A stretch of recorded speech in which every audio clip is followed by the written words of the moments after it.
भिखारन बनी डॉक्टर। एक बार की बात है, काशीपुर नाम के गांव में जगन नाम का भिखारी अपनी बेटी गौरी के साथ भीख मांगता था।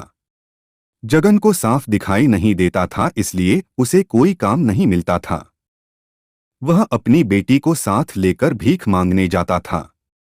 गौरी को भीख मांगना पसंद नहीं था, वह पढ़ना लिखना चाहती थी। जब वह सेठानी के घर भीख मांगना जाते तब उसके बेटे राजू को पढ़ते देखकर उसे अच्छा नहीं लगता। यह देख सेठानी ताने देते हुए, हरिया देख बदरवाजे पर वही भिखारी होगा, उसे भीख देकर भेज दो। वैसे ही बीमारी फैली हुई है, कहीं मेरे बेटे को उनकी गंदी बीमारी न लग जाए। यह सुनकर वह दोनों वहां से चले गए। गौरी अपने पिता से पूछती है कि पिताजी, सारे लोग हमसे दूर क्यों भागते हैं, क्या हम गंदे लोग हैं? पिताजी बोले, अरे नहीं बेटा, बुराई तो हमारी गरीबी और इनकी सोच में है। गौरी बोली, पिताजी, एक दिन मैं डॉक्टर बनकर आपकी आंखों का इलाज करूंगी और इस गांव में एक अस्पताल भी खोलूंगी। उसके पिताजी बोले कि बेटा, हमारे लिए 2 वक्त की रोटी खाना भी मुश्किल है, अस्पताल कैसे खोलेंगे? तभी उनके पास एक औरत आती है और गौरी को कहती है, अगर तुम हमारे टॉयलेट साफ कर दोगी तो मैं तुम्हें कुछ पैसे भीख में दूंगी। गौरी ने उनका टॉयलेट साफ किया और उसे बहुत बुरा लगने लगा। तब वह सोचने लग गई कि अब मैं डॉक्टर बनकर रहूंगी।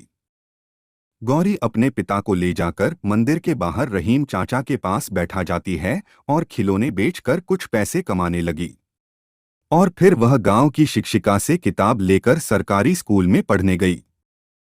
अब गौरी रोज स्कूल से आकर खिलौने बेचती और अपने पिता का ध्यान भी रखती। गौरी रात रात भर जागकर पढ़ाई करती और हमेशा अव्वल नंबर लाती। गौरी की कामयाबी देखकर गांव के सभी लोग हैरान रह गए।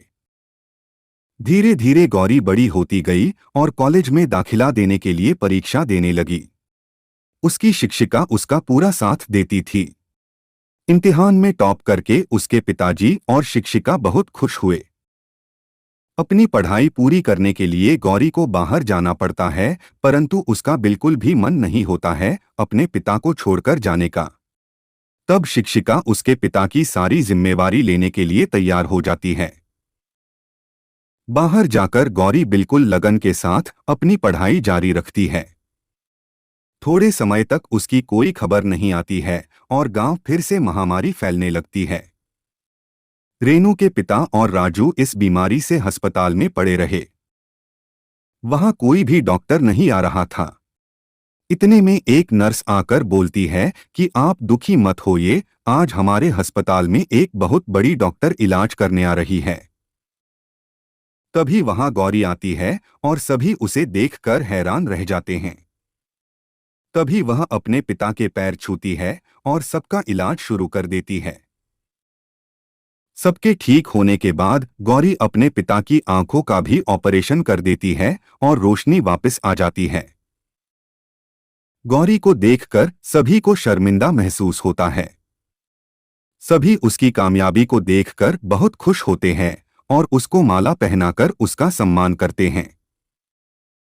तो दोस्तों, इस कहानी से हमें यह सीख मिलती है कि यदि गौरी के जैसे लगन, मेहनत, दृढ़ निश्चय से काम को करे तो हमें कामयाबी जरूर मिलती है।